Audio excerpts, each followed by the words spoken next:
उदितपुर गोमांस तस्करी एवं संगठित आपराधिक गतिविधियों में संलिप्त गैंगस्टर के विरुद्ध जिला प्रशासन ने बड़ी कार्रवाई करते हुए गैंगस्टर एक्ट के तहत लगभग 168 करोड़ 13,32,600 रुपए मूल्य की चल अचल संपत्तियों को कुर्क करने के आदेश जारी किए हैं।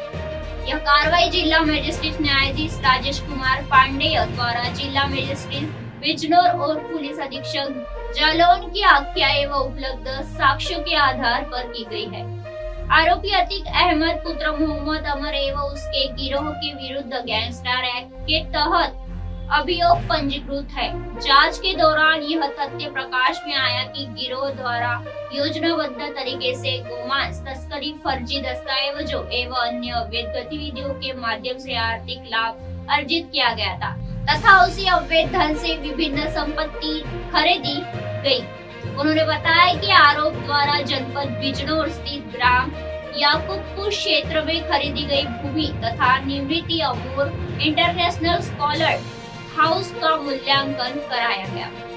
इसमें भूमि एवं भवन का कुल मूल्य लगभग 1,48,013 करोड़ रुपए आंका गया।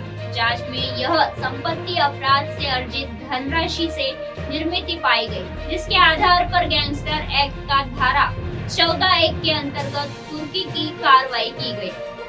प्रदेश सरकार की जारी टॉलरेंसी नीति के अंतर्गत संगठित अपराध, गौ तस्करी, अवैध कारोबार तथा अपराधियों की आर्थिक कबर तोड़ने के उद्देश्य से ऐसी कार्रवाई आगे भी निरंतर जारी रहेगी ताकि जनपद में कानून का राज और अधिकृत सुदृढ़ हो सके। यह कार्रवाई संगठित अपराधियों के लिए स्पष्ट संदेश की अवैध गतिविधियों से अर्जित संपत्तियों को किसी भी स्थिति में संरक्षण नहीं दिया जाएगा तथा कानून के दायरे में। क्या नाम है आपका? मेरा नाम देशबंधु है और मैं हिंदूवादी नेता हूँ। ये याकूबपुर में एक फैक्ट्री है, उमर इंटरनेशनल मीट प्लांट है, ये सपा सरकार में लगा था। क्या जानते हैं आप इसके बारे में? हाँ, ये समाजवादी की सरकार में इसका निर्माण हुआ था और जो जानकारी मिली थी कि सहसपुर निवासी अतीक अहमद जो इसके ओनर हैं वो दिल्ली में रहते हैं, उनके द्वारा इसका कई सौ बीघे में इस फैक्ट्री का निर्माण किया गया और 2017 में भी जब भाजपा की सरकार बनी थी तो इसकी जांच हुई तो इसमें उस समय भी कार्रवाई हुई थी। अब इसमें जिला प्रशासन जालौन में इसके खिलाफ गोवंश का मुकदमा दर्ज हुआ है अतीक अहमद के खिलाफ, इसमें क्या जानकारी? हाँ, अभी जो गोवंश का जो मुकदमा इन पर दर्ज हुआ है जालौन में, तो वहाँ से कुछ इन्फॉर्मेशन यहाँ हमारे जिला अधिकारी जी के पास आई और जिला अधिकारी जी ने उसके तहत इनकी जांच की और इनकी संपत्ति को ध्वस्तीकरण करने का ऑर्डर किया है और कुर्क करने का भी ऑर्डर किया है। इसमें कितने पशु कटते थे? एक लगभग एक दिन में इसमें 1500 से 2000 पशु कटने की कैपेसिटी थी। और जब अच्छा, जो इसके मालिक हैं अतीक अहमद, कितनी संपत्ति होगी उनके पास अगर संपत्ति का आकलन किया जाए तो? क्योंकि 168 करोड़ की ये संपत्ति आंकी गई है, तो कितनी हो सकती है? उनके पास तो कई सौ करोड़ की संपत्ति है, उसका कोई अभी तक मतलब सब हवा में ही अंदाजा लगाते हैं, लेकिन किसी को जमीनी स्तर पर पता नहीं है कि उनके पास कितना पैसा है। कई जिलों में उनके इस तरह से कारोबार है। यहाँ की जनता भी ये बताती है। मैं बताऊँ आपको एक बात और कहना चाहूँगा, ये रास्ता है जो मेन रोड से मुरादाबाद धामपुर रोड है, इस रोड पे से रास्ता आता है। इस रास्ते पे लोग ये बताते हैं कि जब ये मीट प्लांट चलता था तो इस पर जब लोग पैदल आते थे तो इस रोड पर इतने रस्से मिलते थे पशुओं के कि वो गिने नहीं जा सकते थे।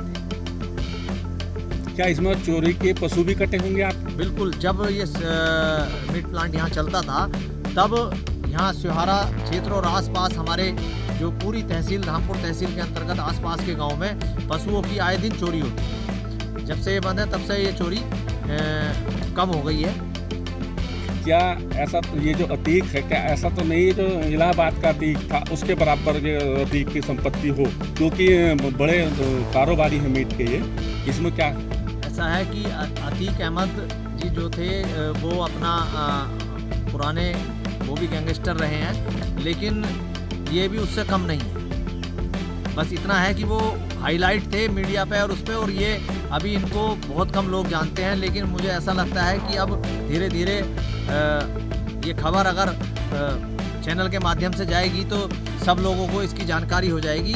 ये भी बहुत बड़े और बहुत पैसे वाले हैं, अवैध रूप से कमाई हुई संपत्ति। क्या ईडी की आईटी विभाग को इनकी संपत्ति की जांच करनी चाहिए? बिल्कुल करनी चाहिए। मेरा मानना है कि इनकी संपत्ति की अब तक तो जांच हो भी जानी चाहिए थी, पता नहीं क्यों रुकी हुई। जनपद बिजनौर में थाना स्योहारा के अंदर ओमार इंटरनेशनल नाम से एक स्लॉटर हाउस स्थित है, जो पूर्व कुछ सालों से बंद था, परंतु बीच में प्रदूषण विभाग से एक एनओसी प्राप्त करके इनका जो संचालन करने की कार्रवाई कराने का ये प्रयास कर रहे थे। इनके बारे में जब इंक्वायरी की गई तो इनके जो डायरेक्टर हैं अतीक अहमद, इनके बारे में पता चला कि जालौन जनपद में इनके खिलाफ गोकशी का मुकदमा दर्ज है और वहां से उनके खिलाफ गैंगस्टर की कार्रवाई हुई है। वहां जनपद जालौन के डीएम और एसपी साहब से कोऑर्डिनेट करते हुए यहाँ की उनकी सभी संपत्तियों का ब्यौरा बनाया गया और लगभग 168 करोड़ की संपत्तियां इनकी स्लॉटर हाउस मिला के हम लोगों ने वहां सूचना भेजी, जिस पर कल ही आदेश डीएम जालौन साहब का प्राप्त हुआ है, जिसमें इनकी सभी प्रॉपर्टीज को कुर्क करने का निर्देश उन्होंने गैंगस्टर्स एक्ट के अंतर्गत किया है। तो जल्द ही इनकी जो प्रॉपर्टी है उसको हमारी संयुक्त टीम द्वारा सील किया जाएगा और इसमें एसडीएम धामपुर को रिसीवर नियुक्त किया जाएगा। धन्यवाद। तो ऐसी ही खास खबरें देखने के लिए बने रहिए एमएनएस न्यूज के साथ। आप देख रहे हैं एमएनएस न्यूज, सच जरूर।